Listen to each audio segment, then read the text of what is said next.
प्रयागराज में महाकुंभ का आयोजन हो चुका है।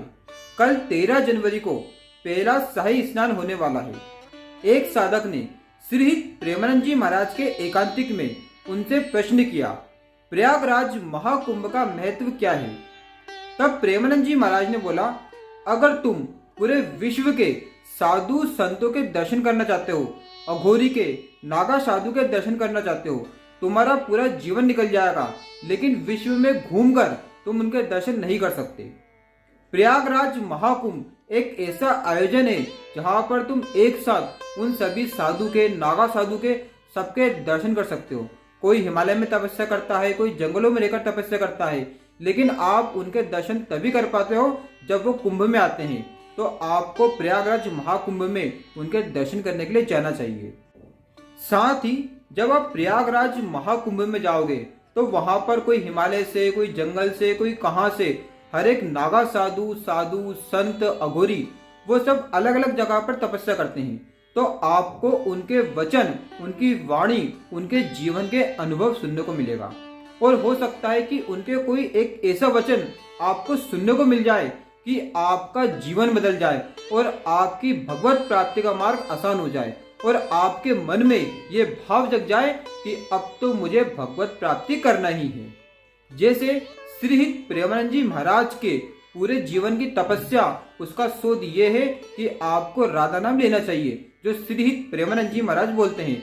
अगर आप अघोरी साधु संतों से मिलोगे तो आपको उनके जीवन का अनुभव, जो उन्होंने पूरे जीवन में कमाया है, वो आपको बता देंगे। तो इसलिए भी आपको प्रयागराज महाकुंभ में जाना चाहिए।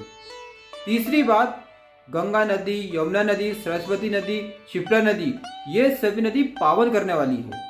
जब आप इसमें स्नान करते हो तो आपके पाप नष्ट होते हैं, आपको मोक्ष की प्राप्ति होती है। प्रयागराज महाकुंभ में सबसे पहले नागा साधु, अघोरी, साधु संत, ये सभी उसमें स्नान करेंगे।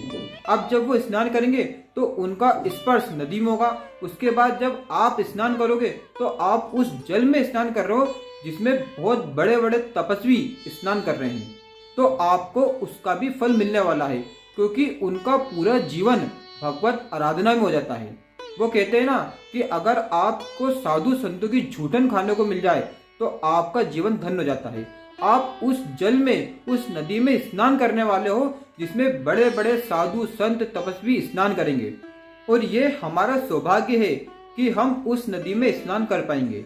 साथ ही जब आप प्रयागराज महाकुंभ में रहोगे तो जो हवा उन साधु संतों को, तपस्वी को, अघोरी को प्रयागराज महाकुंभ में छूकर जाएगी, वही हवा आपको स्पर्श करेगी, तो उससे भी आप पवित्र हो जाओगे। श्री प्रेमानंद जी महाराज ने बोला, आप सबको प्रयागराज महाकुंभ में जरूर जाना चाहिए।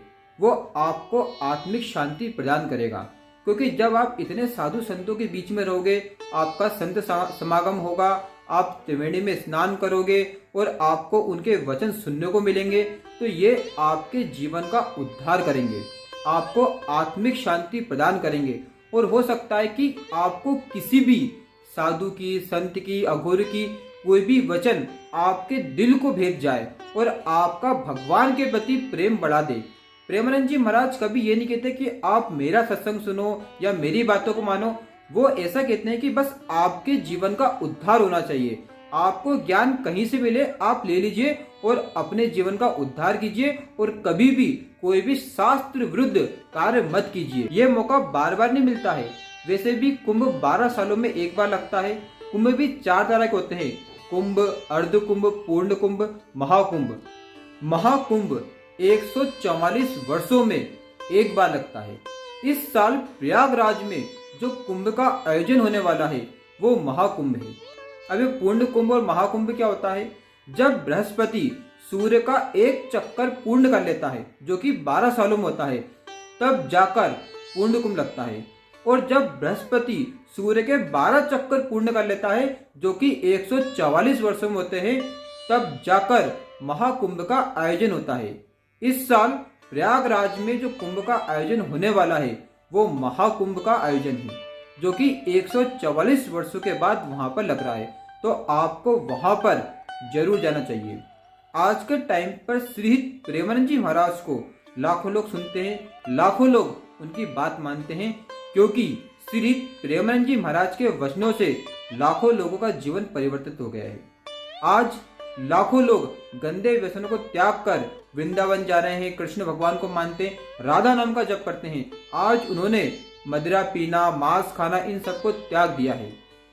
जो लोग अपने माता पिता की बात नहीं मानते थे, जो युवा अपने माता पिता की बात नहीं मानते थे, आज वो श्री प्रेमानंद जी महाराज की बात मानते हैं। उनके वचनों को अपने जीवन का आदर्श मानकर उनको अपना रहे हैं। और आज के टाइम पर ऐसा भी हो गया है कि अगर किसी व्यक्ति को अपने जीवन में कुछ भी करना है, कुछ भी समस्या है, उसके मन में कोई भी प्रश्न हो, तो वो श्री प्रेमानंद जी महाराज से जरूर पूछता है।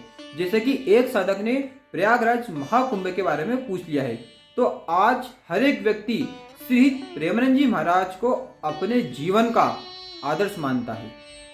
आज हर एक व्यक्ति अपने जीवन में किसी न किसी बात को लेकर परेशान है। वो पैसों के लिए परेशान है, कोई पद चाहता है, कोई अच्छी नौकरी चाहता है, लेकिन श्री प्रेमानंद जी महाराज के जो शिष्य है, कोई सीए है, कोई आर्मी में था, कोई प्रोफेसर है, और हमारे रिंकू सिंह राजपूत जो वीर महान नाम से जाने जाते थे, आज वो श्री प्रेमानंद जी महाराज के सेवादार बन गए हैं। इतने बड़े बड़े पद पर रहने वाले व्यक्ति आज वो प्रेमानंद जी महाराज के शिष्य हैं। अभी कुछ दिनों पहले विराट कोहली और अनुष्का शर्मा श्री प्रेमानंद जी महाराज के एकांतिक में आए थे। उन्होंने श्री प्रेमानंद जी महाराज से कई सारे प्रश्न पूछे और लास्ट में अनुष्का शर्मा ने श्री प्रेमानंद जी महाराज के सामने अपनी एक इच्छा रखी कि उनको प्रेम भक्ति चाहिए। अब आप सोचिए, विराट कोहली, अनुष्का शर्मा के पास किस चीज की कमी है? उनके पास पैसों की कोई कमी नहीं है, उनके पास धन है, ऐश्वर्य, वैभव, सब कुछ है, लेकिन एक चीज की कमी है, वो प्रेम भक्ति, जो वो श्री प्रेमानंद जी महाराज से मांग रहे हैं। और आज लाखों लोग सिर्फ पैसे कमाने के लिए पैसों के पीछे भाग रहे हैं। कोई को पद चाहिए, कोई को नौकरी चाहिए, लेकिन जितने भी पद हैं, जितने भी नौकरी वाले हैं, वो सब अपने अपने पद को छोड़कर श्री प्रेमानंद जी महाराज के शिष्य हैं और उनके आश्रम में रह रहे हैं। तो ये बताता है कि श्री प्रेमानंद जी महाराज कितने बड़े संत हैं और उनके वचन लोगों को बदल रहे हैं।